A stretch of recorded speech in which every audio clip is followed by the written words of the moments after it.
오늘 우리가 함께 볼 하나님의 말씀은 누가복음 18장 6절부터 8절까지 말씀입니다.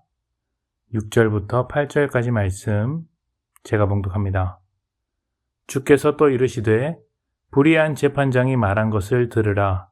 하물며 하나님께서 그 밤낮 부르짖는 택하신 자들의 원한을 풀어주지 아니하시겠느냐?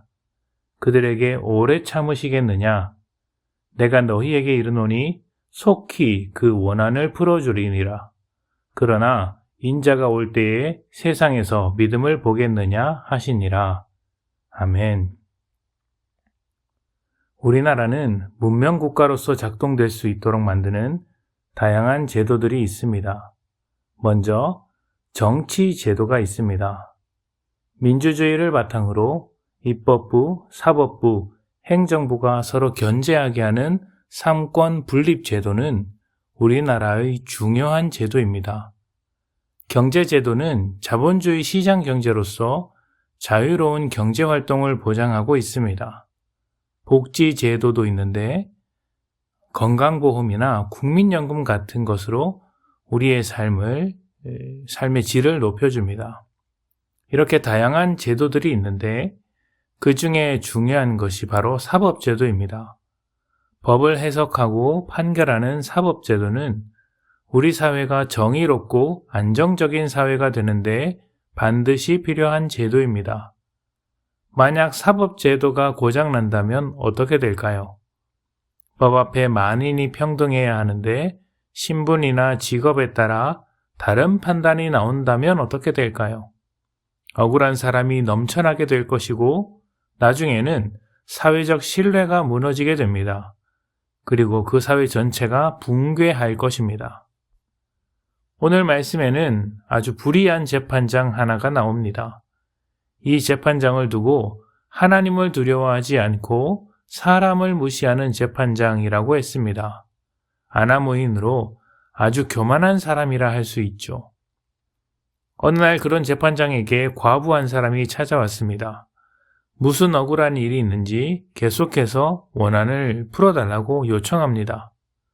처음 얼마 동안은 무시했습니다.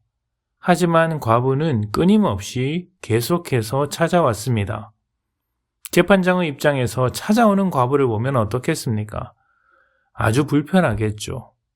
그래서 불편할 바엔 억울함을 풀어주는 게 낫겠다고 생각하고 그의 요청을 들어줍니다. 그런데 여기서 생각해 볼 것이 있습니다. 이 사람은 사람을 무시하는 재판장이었습니다. 과부의 사정에도 사실 별 관심이 없었습니다. 재판장은 왜 과부의 억울함을 들어주려고 했을까요? 많이 찾아와서 그랬을까요? 아닙니다. 사실은 과부의 요구가 재판장이 해야 할 일을 하게끔 만드는, 해야 할 일을 하게 만드는 정당한 요구였기 때문입니다. 과부가 정당하지 못한 요구를 했다고 생각해 보십시오. 사실은 그 사건을 알아보니 억울한 일이 아니라 과부가 잘못한 것이다 라고 생각을 해보십시오. 아무리 많이 찾아온들 과부의 말을 들어주었겠습니까? 이 불의한 재판장은 다른 사람들보다 자기 입장이 훨씬 더 중요한 사람입니다. 아무리 찾아와도 정당하지 못한 요구라면 그것을 이유로 더 이상 찾아오지 못하도록 했을 것입니다. 과부의 요구는 정당했기 때문에 재판장으로서는 거절할 명분이 없었던 것이죠. 이런저런 핑계를 대며 미룰 수는 있었을지 모르지만 계속해서 외면할 수는 없었습니다. 왜냐하면 그는 재판장이기 때문입니다. 사실 이 말씀은 불의한 재판장과 하나님을 비교하는 이야기입니다. 이야기의 처음이 이렇습니다. 그들에게도 항상 기도하고 낙심하지 말아야 할 것을 비유로 말씀하여. 하나님 나라의 백성으로 세상과 충돌하는 우리는 고난당하고 억울할 일이 생깁니다. 세상은 왜 이렇고 우리는 왜 이런가 하는 생각에 사로잡혀서 낙심하게 되죠. 그때 우리는 불의한 재판장도 자기 역할을 할 수 있는데 하나님은 얼마나 자기 역할을 잘 하실지를 잊지 말아야 합니다. 하나님은 하나님의 일을 하나님의 때에 맞게 해내시는 분이십니다. 지금은 낙심할 것이 많아도 하나님은 여전히 일하고 계십니다. 하나님의 일하심을 기다리는 우리에게 필요한 것이 있다면 정당해야 한다는 것입니다.